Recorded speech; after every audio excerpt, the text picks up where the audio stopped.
Ross, how are you, man? Good, Aaron. How you doing? Not as good as you, apparently. I see on your Twitter account, and I saw a couple days ago that we're not even to the middle of March yet, and you've already had 4 crawfish boils to go to? Yeah, man. It's just about the best season that I can remember. We hardly had a winter down here. I think we had one night where it dropped below freezing, just one day out of the whole winter. So that bodes well for crawfish production. And I have 3 or 4 boils a year, and this year we're already at number 4, and the season usually runs through about June. So it's going to be record breaking for me, I think. And so it's a great crawfish season, man. It's good stuff. Already some big ones with big old claws, and so it's the best time of year down here, man. You got a lot of jealous people in Tuscaloosa right now, Ross. Hey, I wanted to go back to your report. You reported on the finalized contract now of Ed Orgeron. What stuck out to you when you got that document? Well, so he's making $3.5 million a year, and it's a 5-year contract. And those aren't anything new. We had reported that the day he was hired, so that wasn't any surprise or anything. The new stuff was the buyout, obviously, and those numbers were interesting. Joe Oliva at LSU, they had all the bargaining power in this deal with Ed Orgeron. I mean, he obviously would have crawled over hot coals to get the job, and they knew that. But you wouldn't necessarily be able to tell that from the contract. He has a nice little buyout if LSU decides to part ways over the next couple of years, and usually that wouldn't happen so early. But if something does happen, he is owed a hefty buyout this year after this season if they do happen to fire him, which again would be unlikely. It's $12 million though, and then after next season, it's $8.5 million. Now it does drop to $6 million after his 3rd year, but even $6 million, that's not bad. I mean, Les Miles, basically the winningest coach in LSU history, is getting 9. So, he certainly got his way, and that kind of stuck out. And then the only other real big news thing in there was the incentives. And again, that is something that Ed kind of got his way on for whatever reason. The incentive package is huge, and of course, you have to reach goals, these bonuses. But I mean, it could total over $1.5 million in incentives. You look at Les Miles' contract; he had $800,000 was his max incentives. So those are things that kind of stuck out to me when I got the contract last week. Ross, you kind of hit on where I was going to go with that line of questioning, in that the buyout. Outside looking in, LSU had every bit of the leverage over Orgeron, but some of these details makes it seem the other way around. Is it to maybe force the administration of LSU to give Orgeron a chance to put some stability in that program, or are they just that confident that they've got their guy? That's a good question. I think that they certainly believed that he's the guy, that he's the man for the job. Now, I think it's pretty evident, pretty obvious, and everybody kind of knows now, as we've written about it a lot, and a lot of people have written about it, but he wasn't the number 1 choice. And he probably wasn't the number 2 choice. I don't know if I could state that as a fact, but it's very obvious he wasn't the number 1 choice. The number 1 choice was Tom Herman. But they still believe in Ed, and I think they believe that he was, a great backup, a great fallback candidate, and he was better than the group of other candidates that they had picked out. People like P.J. Fleck and the coach over at Colorado State, who's Mike McIntyre, I think it is. Those are kind of guys that were the next group. Larry Fedora also in that next group, and they thought Ed was better than all of those guys. So I think they have confidence in him. So that kind of shows the confidence, I guess, they have in him, that they can give him a buyout like that. But I think you're kind of right on that. It kind of pressures them, and I don't know. Orgeron does have an agent. That agent, obviously, when in contract negotiations with LSU, wanted to make sure they gave him a shot, a fair shot, and and he got it pretty good. I mean, after the third year, $6 million buyout,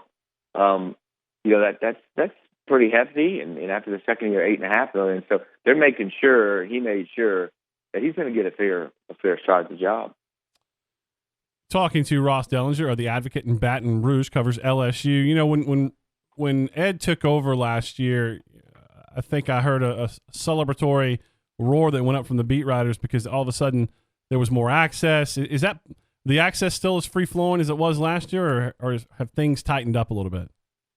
Oh, Aaron, things have tightened up. Yeah. And you kind of knew it was going to come. And we're not to the season yet, and we're not really to the meat of even the spring practice, but you can tell things have tightened up a little bit. We're getting about the same amount of access to spring practice as Les Miles gave. Les Miles hardly gave any access to fall camp, and then gave zero practice access during the season. Zero, nothing during the season. Reporters would go from the second week of August through to the bowl game, because the bowl game there was usually 1 day of access without seeing one LSU football practice at all. And you wonder why anonymous sources are used so much, and you have erroneous information coming out because we didn't see a practice for 3.5 months. But and Ed did change that, and I don't know how that's going to be next year with Ed. But Les always gave spring practice access, about 30, 45 minutes. And Ed is doing the same thing. We're getting about the same thing, which is what we kind of expected. But there will, from what I understand, there's no assistant coach access, and there will be no access to true freshmen, which are just, the normal things that Les kind of things carried over. And there's been, I don't know what we expected from practice, but there's been some things that have happened already in the first day of practice where, we can't film this or film that, and there's nothing wrong with it.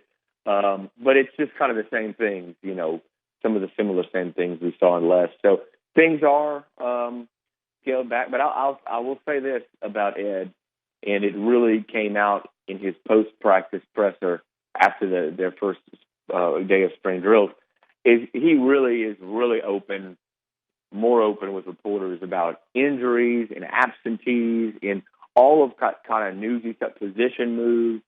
He was really open after the first spring practice. There was a lot of news that came out, and it seemed like he was pretty honest, and he was very open. And that obviously, Les was never that way about anything and especially stuff like position moves and injuries. And Orgeron has been pretty open and honest with that. So we still have that to cling to for now.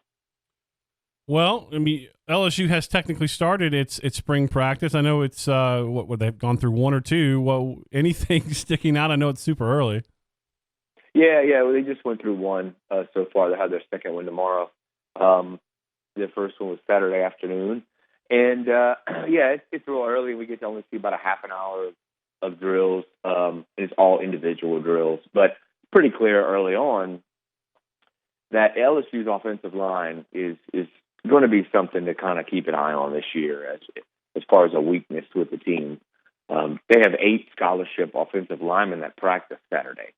So that's an issue, as you might imagine. They can't even form a full 2 units.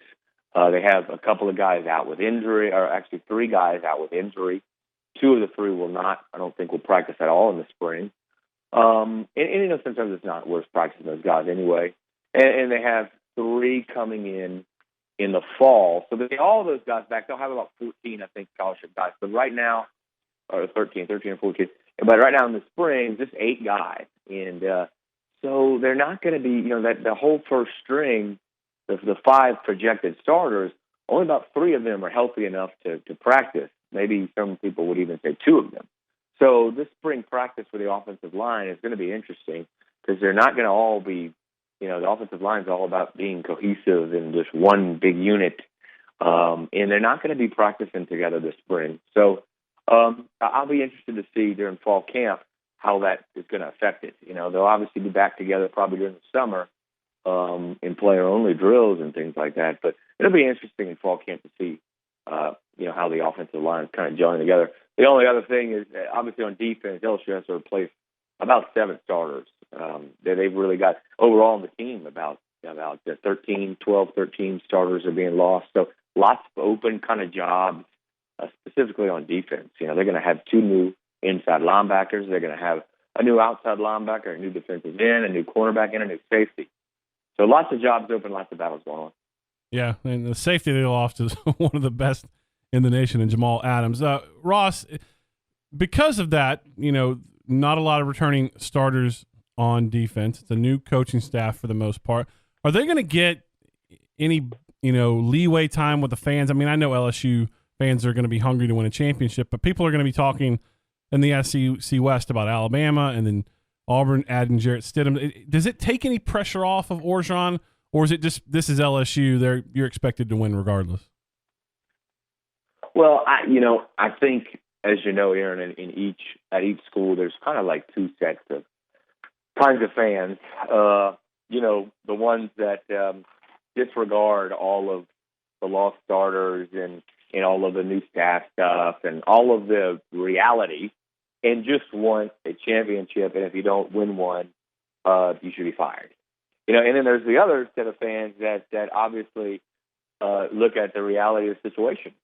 And I think LSU has, as much as any school I've ever covered, and I've covered Auburn, and I've covered Mizzou and Mississippi State and Ole Miss, and I've never seen as big of the former group of fans where they're just expecting a championship no matter what. But the reality is, this is going to be a quote-unquote rebuilding year at LSU. It just is. They lost 12, 13 starters. And like you said, I mean, you mentioned Jamal Adams at safety. He's one of probably 3 first-round draft picks that LSU has lost. So that's some serious talent. And when you mix that with a new coaching staff, a new offense, you're going to have some growing pains. And then you look at their schedule, and I think their last 6 games, 4 of the 6 are on the road, places like Tennessee and Alabama, at Florida also, and LSU will play 5 SEC road games instead of the normal 4. They'll do 5 SEC road games and 3 SEC home games because of the ordeal with Florida last season. So it is tough. And I would imagine, if Vegas puts out a line over/under on wins for LSU, it's going to be somewhere in the 7.5 or so range. Wow. And that's just kind of the reality of it, I think.